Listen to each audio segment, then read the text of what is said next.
अब हमारा ड्रामा शुरू होने को है।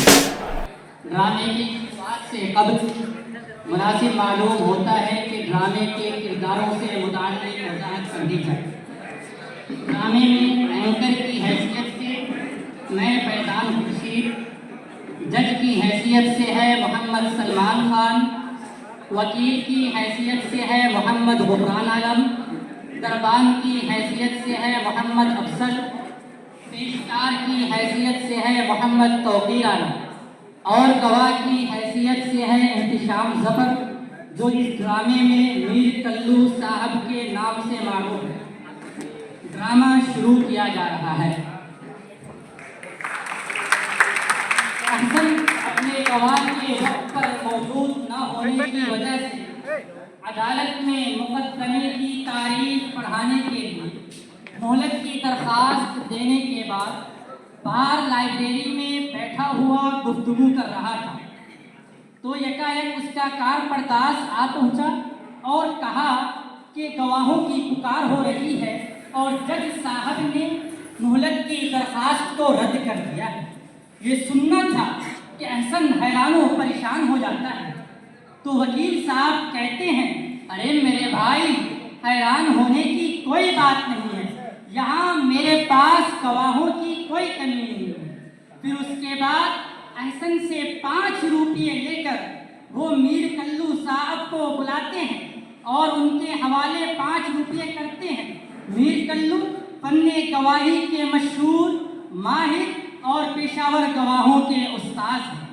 उसके बाद मीर कल्लू को लेकर अदालत की जानिब चल पड़ते हैं। मीर कल्लू कटहरे में पहुंचने के बाद जज साहब को सलाम करते हैं।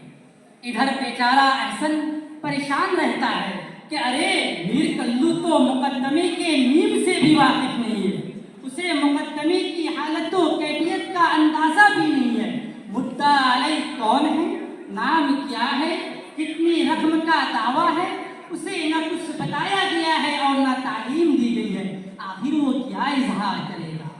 वकील साहब भी इस बात से बखूबी वाकिफ थे कि मीर कल्लू ये अहसन का असली गवाह नहीं है, ये तो भाड़े का टट्टू है और ये भाड़े का टट्टू कहाँ तक चलेगा।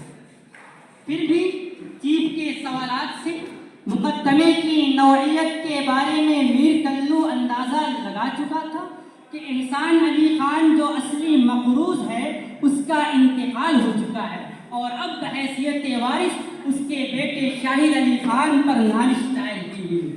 इन सब के बावजूद एहसान अली खान जिसने वसीयतनामा लिख रखा था, मीर कल्लू दिल ही दिल में उसकी शक्ल व सूरत, वज़ाक़ता और उम्र से नावाकिफियत की वजह से बहुत कुछ सोच ही रहा था कि इतने में फरीक़े मुखालिफ के वकील ने जज के सवालात शुरू कर दिए कि मीर कल्लू आज से पहले झूठी गवाही के नतीजे में जेल जा चुके हैं, लिहाजा इसीलिए पहला सवाल वकील ने उनसे ये किया।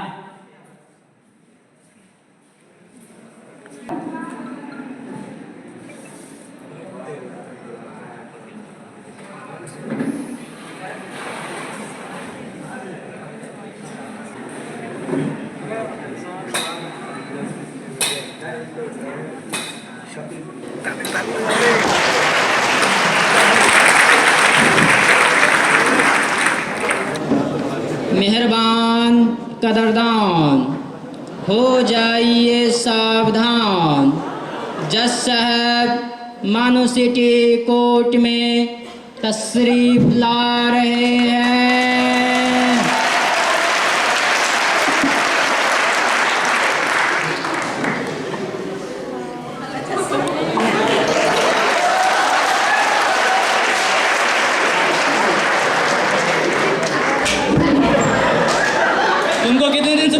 चेंज करने के लिए क्यों नहीं चेंज करते हो? जब रिटायर हो जाएंगे तब चेंज करेगा। तो कारपेंटर बना कर रख दिया।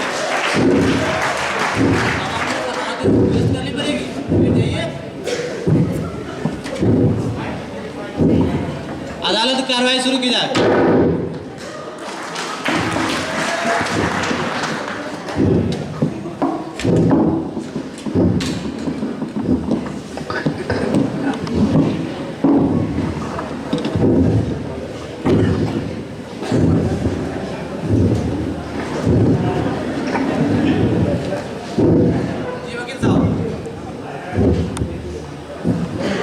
जज साहब, जैसा कि इस केस के पिछली तारीख पे आज का तारीख मुतय्यन किया था, मुताबिक उसी के आज इस केस के बहुत ही अहम गवाह मीर कुल्लू को कटहरे में बुलाने की इजाज़त चाहता हूँ। मीर कुल्लू कटघरे में हाजिर हो।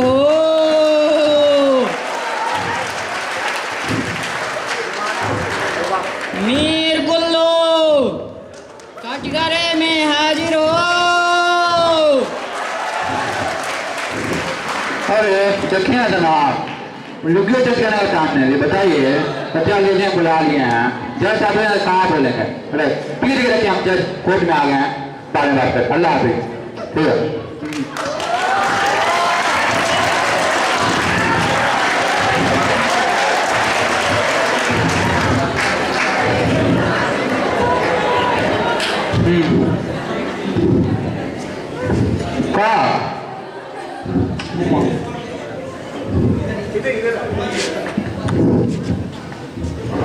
और सीधा नहीं किए थे। मीर कुल्लू, आप इस पाक किताब पे हाथ रख के कसम उठाए और वही दोहराए जो मैं बोल रहा हूँ। हाथ रखें? हाँ, हाथ रखिए। तो आप जो कुछ भी कहेंगे, कहिए, आप जो कुछ भी कहेंगे, आप जो कुछ भी पान खा के आगे कोर्ट में पान मार दो, पान हाँ मार मार आदत है आपको, कोर्ट है ये कोर्ट, पान मार करिए। गुड्डू में ढांप रहा है। हाँ मारो।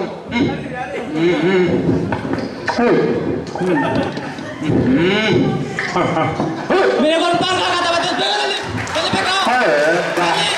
बाहर नहीं जाना, अपना जुगाड़ रहा है ना, रुके चलिए चलिए, करिए करिए। हमारे बात कर, रुके। क्या कर रहे हैं आप? रुके, हम जुगाड़ रहा है ना अपना।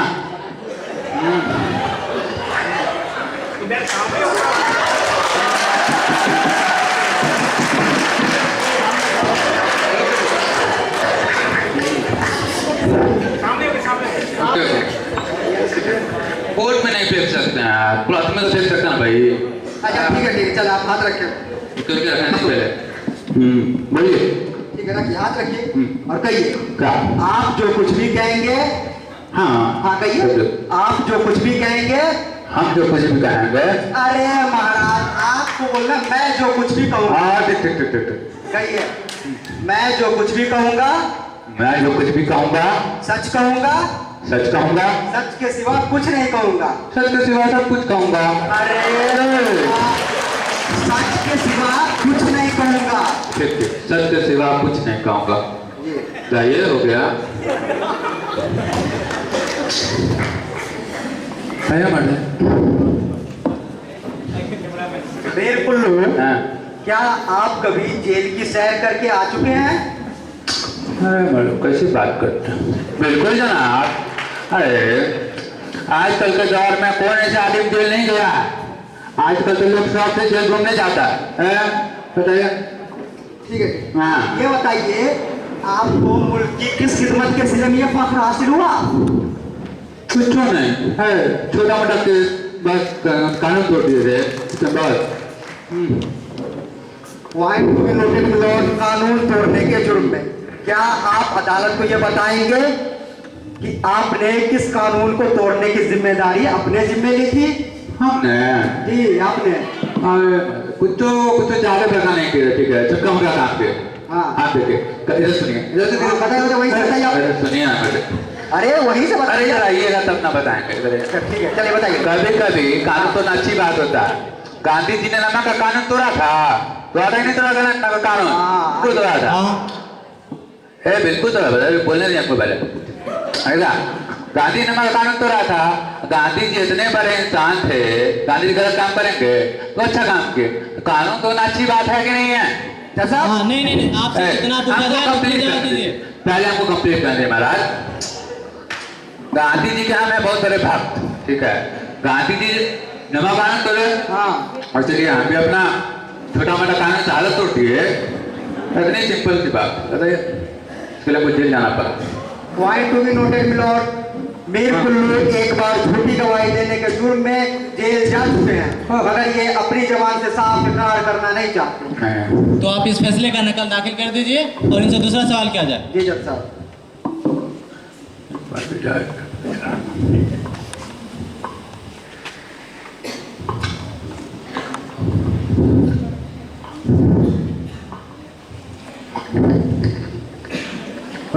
बोलो टूटो।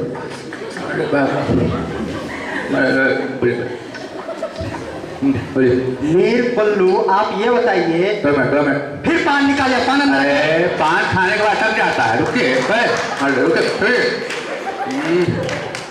ओके जल्दी जल्दी करिए आप।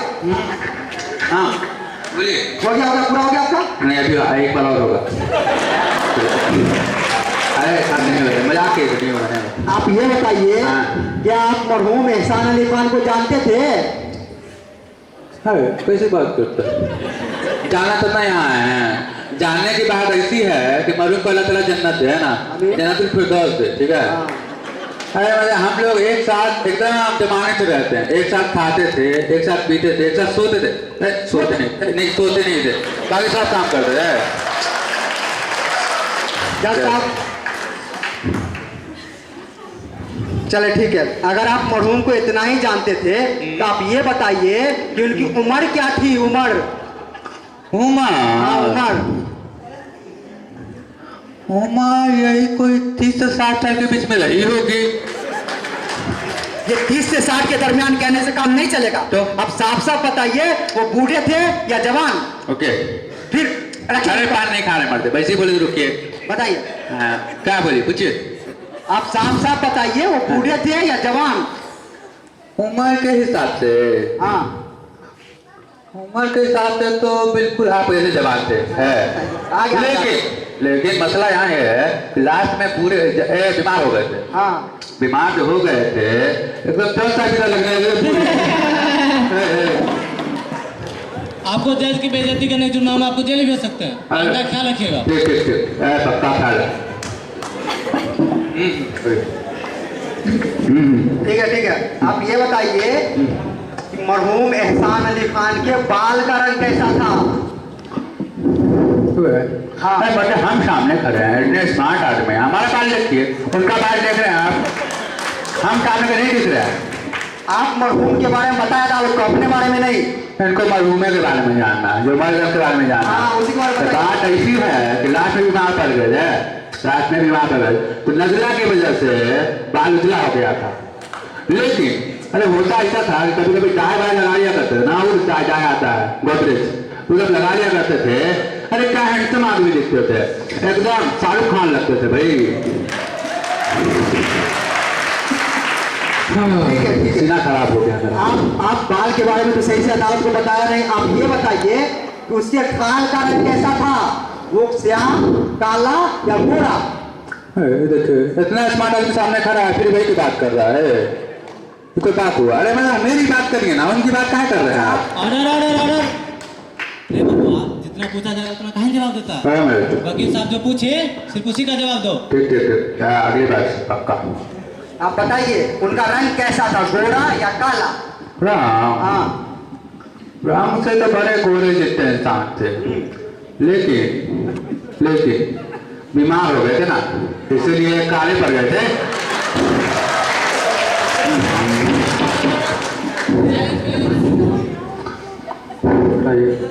हल्का सवाल करता है सब। चले ठीक है, आप ये बताइए उनका कद कैसा था? वो लंबे थे या नाटे? कौन? हाँ कद। कौन के हिसाब से तो लंबे थे, अच्छा, लेकिन वे बीमार हो गए थे ना। अरे बीमार हो गए तो कमर झुक गई थी भाई, तो भाई तो नाटे लग रहे थे लास्ट में। अब बात को समझिए भाई, ये क्या बात हुई? कभी लंबे है कभी नाटे, कभी रंग उसका सफेद हो जाएगा, कभी इससे बड़ा हुलिया का सही अंदाजा लग सकता है? बेटा कुछ आने की बात थी भाई, नहीं थी ना? अब साफ साफ क्यों नहीं देते? हम देखिए 2-3 बार मिलते तो बता देते है कि नहीं? 2-3 बार मिलते तो एकदम खास हाल बताते, 5 वाली बात बताते। हम लोग कुछ साथ दोस्तों से दोस्ती थी, एक साथ खाते थे, पीते थे, सोते थे, सब काम करते थे। नहीं सोते नहीं, सब काम करते थे। जितना पता था बता दिए, और क्या बता भाई? ठीक ठीक है। आप ये बताइए कि मरहूम एहसान अली खान दाढ़ी रखते थे या नहीं रखते थे? दाढ़ी हाँ। दाढ़ी के बारे में तो मामला ऐसा है कि बड़ा अजीब था सबका हाँ। है। जब मन करता तो पूरा जिस्म का बाल साफ कर देते हैं। लेकिन जब मन नहीं करता ना एकदम मिले दाढ़ी रख लग रहे थे, एकदम सर्वन सिंह लगते थे, पता है एकदम सर्वन से।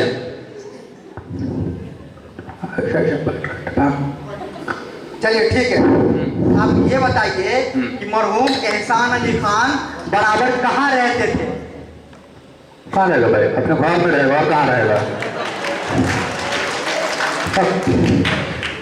मेरा मतलब है वो शहर में रहते थे या देहात में?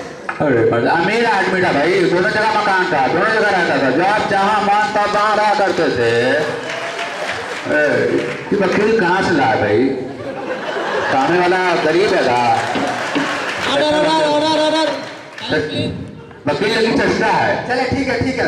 आप ये बताइए कि मरहूम एहसान अली खान का देहात में मकान किस रुख का था? देहात में मकान? अरे मर्दे, आपको जानते हैं ना कि हम कहाँ के शहर के आगे में। अरे शहर के आदमी का अलग प्रॉब्लम होता है, एक प्रॉब्लम तो जब भी गांव में जाता है तो रुख भूल जाता है। और आपको भी याद नहीं किधर का रुख था उनके मकान का? बड़े शहर के आदमी लग रहे हैं। आप देहात के हैं, कोट पैंट पहने से सब जगह हो जाता है, लुंगी में देहात में रहता है, शहर में रहता है। बोलिए जज साहब। अरे बोल रुक फेंक लगी बात। अरे बुलेट में बस फेंको उसको, मुंह में आ रहा है। नहीं रख ठीक है ना। हाँ बोलिए, फंस जाएगा। हो गया आपका? नहीं एक बार 5 साइकिल सीधे करोगे आप? हैं? सीधे करोगे आप? हाँ ठीक है। अब बताइए कि मरहूम एहसान अली खान ने ये रुपए किस काम के लिए थे? अरे किस काम के लिए था भाई? किस काम के लिए? जरूरत पड़ा था लिए। ऐसी भी क्या खास काम पर गए जो बिना कर्ज लिए काम नहीं चल सकता था? बोले तो ना सत्ता वकील है, बता रहे हैं मर्दे। अजीब ख्याल के इंसान थे है। उन आम काम, खास काम, सब काम वो एक समान समझते थे। इसीलिए कहा इसीलिए जेब में हर घड़ी 4-5 हजार रुपए लेके चलते थे जनाब। चले ठीक है। जज साहब, पॉइंट टू बी नोटेड, मरहूम आम काम और खास काम दोनों को एक समान समझते थे। ठीक है। आप मेरे को ये बताइए कि ये रुपए उन्होंने कब लिए थे? कब लिए थे? अरे कब की बात ऐसी है मर्दे, जब जरूरत पड़ी होगी तब लिए होंगे। अरे ऐसी बात करते हैं आप, जब जरूरत पड़ा तभी ना लेगा भाई पैसा वो, और कब लेगा? मेरा मतलब है कितने दिन हुए? देखिए साल में कितना दिन होता है? 365 दिन होता है। जोड़ के आप ही ना बताइए कितना दिन हुआ। मैंने दिनों को जोड़कर बताने थोड़ी कहा है। मेरा मतलब है कितने साल हुए? आपका रिपोर्ट सब कहाँ हो? वो वसीयतनामा तो होगा उसमें। वसीयतनामा देख के बताते कहीं नहीं कितना साल हुआ है, कितना दिन हुआ है। हमसे पूछे बताइए, हमको बताइए, हमको भी जानना है। साफ कहिए ना, हमें याद नहीं। सही बात है, याद नहीं रहता। पढ़ाई कैसे से माना है भाई? बीएड के बहुत साल हो गए, नौकरी अभी तक नहीं, पढ़ाई नहीं कर रहे हैं। पॉइंट टू बी नोटेड जज साहब, ये याद रखने या भूलने का मसला नहीं है। तो जब वो मेरे को लो, क्या आपको ये पता है कि वसीयतनामा लिखे कितना जमाना हो गया? रुके पानी खाएंगे इस बार। फिर अरे नहीं खाएंगे भाई, मजाक कर रहे हैं आपसे। तो जमाने की बात करते हैं आप। जमाने की बात ऐसी है कि उन्होंने अपनी जीती जिंदगी में जमाने में ही कर्ज लिया था। क्या अजीब समझ का इंसान भाई, अदालत में आ गया। कहाँ से उठा के याद ऐसे गवा? नहीं बेटे, जीता रहेगा तभी ना कर्ज लेगा। वो मर के बाद कोई कर्ज लेता है? जीता था तो कर्ज लिया।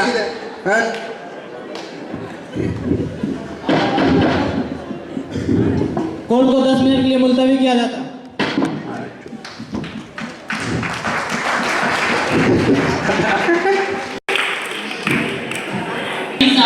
एक कल्लू के मुकदमे से मुतालिक कौल को जवाब से समझ गए। मीर कल्लू साहब को मुकदमे से मुतालिक कुछ इल्म नहीं है। मीर कल्लू साहब सिर्फ वक्त गुजारी कर रहे हैं।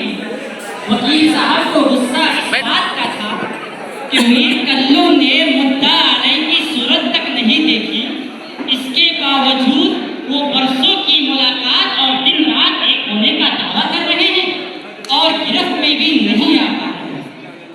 आखिरकार सोच समझकर वकील साहब ने एक ऐसा सवाल किया जिससे उनको यकीन था कि इससे दोस्ती का सारा भांडा ही फूट जाएगा। चुनांचे उन्होंने सवाल किया। उसको बोले बैठने के लिए।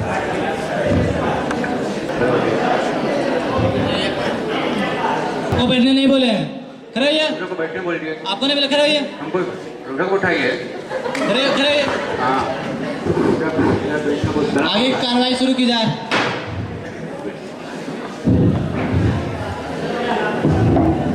जज साहब, मीर कुल्लू से क्रॉस एग्जामिनेशन करने की परमिशन चाहता हूँ। Permission granted. पान खाएंगे, इंटरवल हुआ अभी, पान आप अंदर रखे, पान वाला नहीं खाना है। ठीक ठीक। आपकी मरहूम से दिली दोस्ती थी, अरे जी बिल्कुल ठीक, वर्षों साथ रहने का इत्तेफाक भी हुआ है, जी बिल्कुल हुआ है, तो उनकी लिखावट तो पहचानते हुईएगा। बिल्कुल पहचानते हैं। गमछा ठीक से कर गमछा से। वो अलग बात है, गमछा हमें समझ नहीं रहा है, लेकिन लिखावट बिल्कुल पहचान रहे भाई। अरे लिखावट की बात ऐसी है, उनको इतना कलम पे माहिर, इतना इख्तियार था, इतना कलम के माहिर इंसान थे, अच्छा। कलमकार इंसान थे, है ना? अच्छा। तो जो भी तहरीर लिख दिया करते थे, हाँ। तो कभी मेल खाता ही है, तो कैसे बताएंगे बताइए?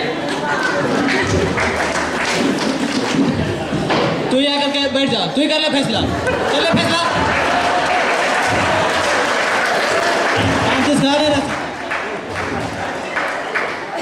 जो अजय गुस्सा जी हो वकील जाता है, हम क्या साहब, करें? 4 बजे में और कुछ पूछना है जी नहीं वकील जज साहब, तो कोर्ट को अब बर्खास्त बस की जाती एक है। सवाल जज साहब, बस एक सवाल। आप खड़े हो भाई, आप कहाँ जा आपको रहे हैं? जाने नहीं बोले, बैठिए, बर्खास्त न करे कभी। कर रही हो, ज्यादा वक्त नहीं देंगे। बस एक सवाल और जज साहब, उसके बाद गिरा दरखास्त। ठीक ठीक। बोलिए। मीर कुल्लू, आपको पता है जो वसीयतनामा लिखा गया था, तो उसमें एक जगह मरहूम के मौत का भी जिक्र था। तो क्या आपको पता है कि मरहूम की मौत किस बीमारी से हुई थी? हाँ,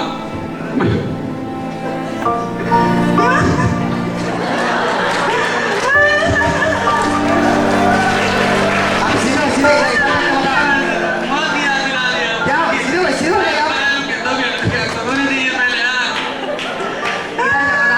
क्या बताएं इधर? ठीक है इधर देख के बताएं आप। मौत की बात ऐसी हाँ, है ठीक है, बताइए। कि आप लोग ओहो मौत की बात ऐसी है कि हाँ। आप लोग चाहे जितना पैसा 100 पैसा खर्चा कर दिए, वेद से हो, वकील से हो, डॉक्टर साहब से देखा, कोई कुछ बताइए नहीं पाया। हाँ, कोई कुछ कह रहा, कोई कुछ कह रहा, इधर आएंगे ना। आप वहीं से बताइए ना। अरे सच्ची बात बोलनी है भाई, सच्ची बात बोलनी है, सच्ची बात जोर से नहीं बोला ठीक है, बताइए बताइए। बुरा लगता है सब भाई, इधर आइए। ठीक है अरे सच्ची बात बुरी लगती है नहीं ना? अरे जा कहाँ ने बोले मानो, ठीक है बताइए। अरे मत इधर सुनिए ना, इधर सुनिए ना, सुनिए ना। अरे बात ऐसी थी, तो मौत की बीमारी थी। ड्यूटी समझता इंसान आ जाए। ये कौन सी नई बीमारी आ गई, मौत की बीमारी? Order order order. जो था तो बता दिए, आपका टाइम खत्म हो गया, समझा है?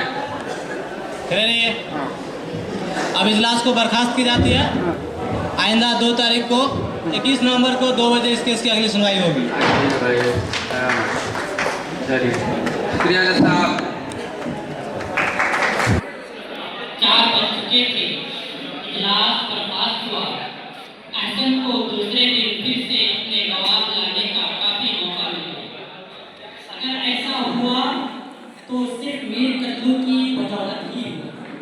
उस रोज से हर शख्स को ये यकीन हो गया कि गवाह के सच्चा होने से ज्यादा ज़हीन और हाजिर जवाब होने की जरूरत है।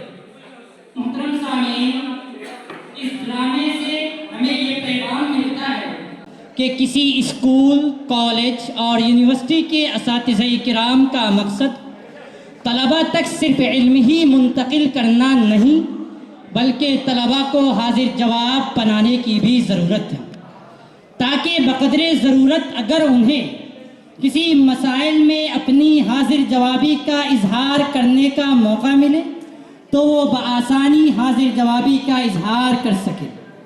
याद रखें, अगर तालीम के साथ हाजिर जवाबी भी आ जाए तो यकीनन इससे ज़िंदगी के बहुत सारे मसाइल हल किए जा सकते हैं और ज़िंदगी को खुशगवार बनाया जा सकता है। इस तरह हम ये कह सकते हैं कि हाजिर जवाबी एक हुनर है और ये तालीम का एक अहम मकसद है। शुक्रिया। आप लोग बैठे रहें। अब हम अपने इस ड्रामे के कैरेक्टर्स, ऑर्गेनाइजिंग टीम और कन्वीनर्स को आपके सामने लाना चाहेंगे ताकि आपको भी अंदाज़ा हो कि इस ड्रामे के पीछे कितने अफराद का हाथ रहा है। सबसे पहले हम अपने कैरेक्टर्स के अस्मा का जिक्र कर रहे हैं। मोहम्मद गुफरान आलम स्टेज पर आते हैं।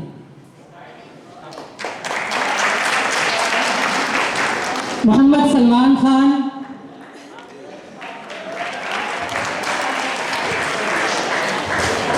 मोहम्मद तौकीर आलम,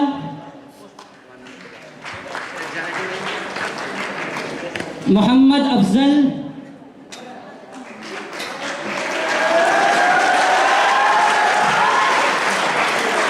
और आखिर में हम बुलाना चाहेंगे मोहम्मद एहतिशाम ज़फ़र।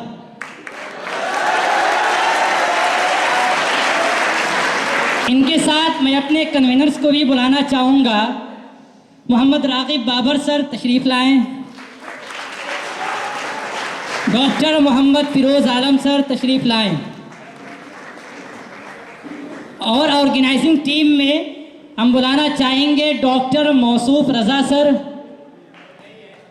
मिस अतिया परवीन मैम तशरीफ़ लाएं। शहला फिरदौस आप भी तशरीफ़ लाएं। इसी तरह बैकग्राउंड में जिन लोगों ने हमारा साथ दिया है उनके अस्मा कुछ इस तरह हैं। मोहम्मद मुर्तज़ा, मोहम्मद मुर्तज़ा, जमालुल लैल, अरमानुल हक, अबुल कलाम, आवेद आलम,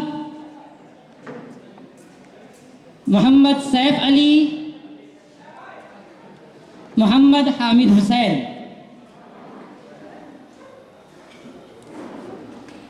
हम सबसे पहले अपने असातिज़ा इकराम का शुक्रिया अदा करेंगे कि आपने शुरू से आखिर तक हमारा साथ दिया। उसके बाद हम अपने कैरेक्टर्स, कन्वीनर्स एंड जो बैकग्राउंड में जो टीम रही, ऑर्गेनाइजिंग टीम और बैकग्राउंड टीम का भी बहुत बहुत शुक्रिया अदा करते हैं, जिन्होंने इब्तिदा ता इंतहा पिछले 4-5 दिनों से लगातार मुसलसल हमारे साथ रहे और हमारी रहनुमाई करने में उन्होंने अहम रोल अदा किया। अभी आप लोग बैठेंगे और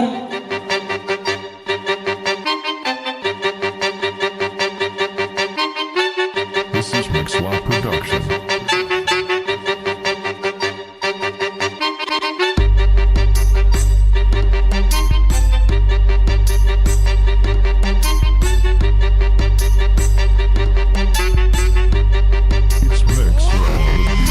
J'ai pas que passe Navigo, je l'ai oublié à la baraque. Je paye mon forfait tous les mois, me dites pas que va falloir que je rate. Ok, papier d'identité, ouais c'est bon, je l'amènerai tard plus. Je ne fais que mon métier, t'as qu'à dire que tu m'avais pas vu. Hors de question de dépêcher car j'ai pas que ça à faire. M'obligez pas à faire intervenir la brigade policière. Mais je te trouve culotté mon gars, vos trains sont jamais à l'heure. Hier j'ai failli perdre mon taf et là tu viens.